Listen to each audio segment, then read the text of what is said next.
Olá, hoje a nossa meditação é no livro de Daniel, os sinais de Deus em Babilônia, qual o propósito e através de quem Deus opera esses sinais. No capítulo 4, versículo 17, diz assim: Esta sentença é por decreto dos vigilantes, e esta ordem por mandado dos santos, a fim de que conheçam os viventes que o Altíssimo tem domínio sobre o reino dos homens e o dá a quem quer, até ao mais humilde dos homens constitui sobre eles. Esta palavra, essas palavras são do decreto do próprio rei Nabucodonosor, que era o rei da Babilônia. Ele teve um sonho e ficou perturbado com esse sonho. Os sábios da Babilônia não puderam interpretá-lo, até que Daniel se apresentou e interpretou os sonhos. E tal como Daniel predisse, aconteceu. O rei foi tirado do seu reinado e passou a viver como um animal por 7 anos. Por causa da sua soberba, a sua exaltação própria, Deus fez isso, né? E ficou provado para ele que era o grande rei do mundo daquela época. Aqui Deus se apresenta como El Elyon, o Deus Altíssimo, que tem domínio sobre o reino dos homens. E isso entrou no decreto do próprio rei Nabucodonosor, porque ele viu que as palavras de Deus se cumpriu, e no seu decreto ele termina dizendo assim no capítulo 4, versículo 37. Agora, pois, eu, Nabucodonosor, louvo, exalço e glorifico o Rei do céu, porque todas as suas obras são verdadeiras, e os seus caminhos justos, e pode humilhar aos que andam na soberba.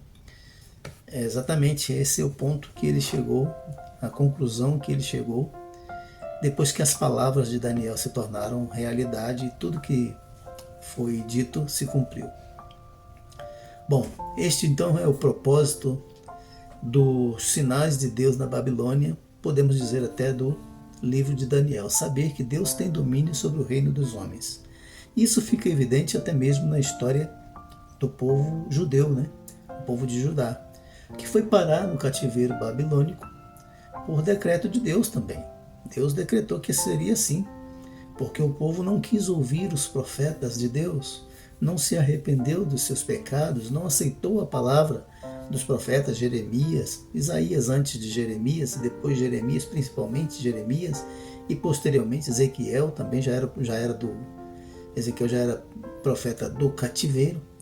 Mesmo assim, o povo se mantinha rebelde contra Deus, e Jeremias havia dito que esse cativeiro iria acontecer e iria durar 70 anos. E tal como Jeremias profetizou, aconteceu. Foi exatamente assim. E para ficar provado para Israel, para o povo judeu, nesse caso a expressão do povo de Israel nessa época era apenas os de Judá, né? Fica provado para o povo judeu, fica provado para todos os reinos da terra, tanto naquela época como em épocas posteriores, que Deus é o El Elyon, que tem domínio sobre o reino dos homens, dá a quem quer, tira na hora que quer. Deus controla a história. E isso ficou evidente no livro de Daniel, porque Daniel não vê isso apenas no seu tempo, mas vê para tempos posteriores, inclusive os nossos tempos, né? Deus revelou a ele o que iria acontecer no futuro, na história do mundo, na história do seu povo no futuro.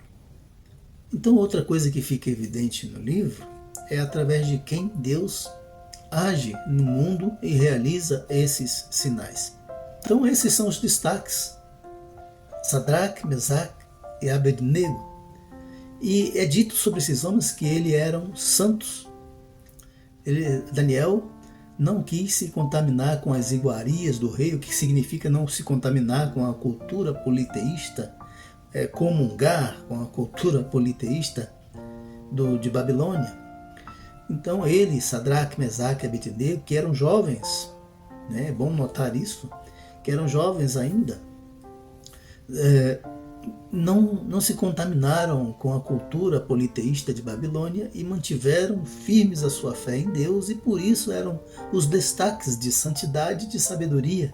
Eles eram os mais sábios de toda a Babilônia, foram achados mais sábios que todos. Então eram homens cheios de santidade, eram pessoas cheias de sabedoria, e também é dito sobre eles que eles eram dedicados à oração. Capítulo 2, versículo 17 e 18, falam que eles eram homens de oração, estavam ali, e a oração significa culto, adoração, louvor, porque muitas vezes as pessoas pensam, vamos adorar a Deus, aí pensa logo em cantar, vamos louvar a Deus, pensa logo em uma música, mas não era assim.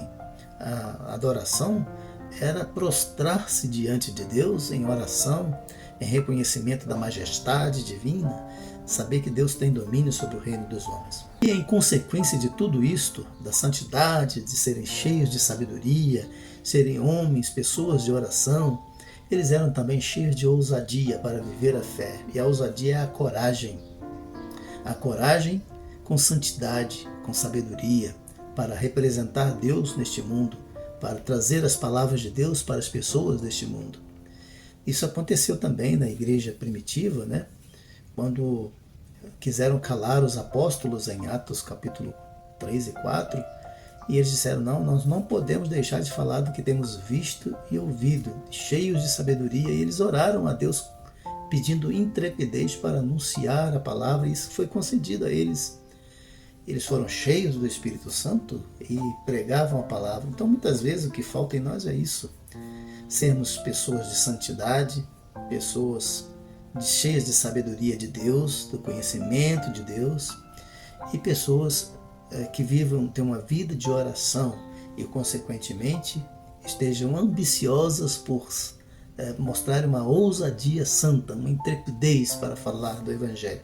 Isso, nenhuma outra palavra, significa coragem para testemunhar. E muitas vezes o que falta é isso.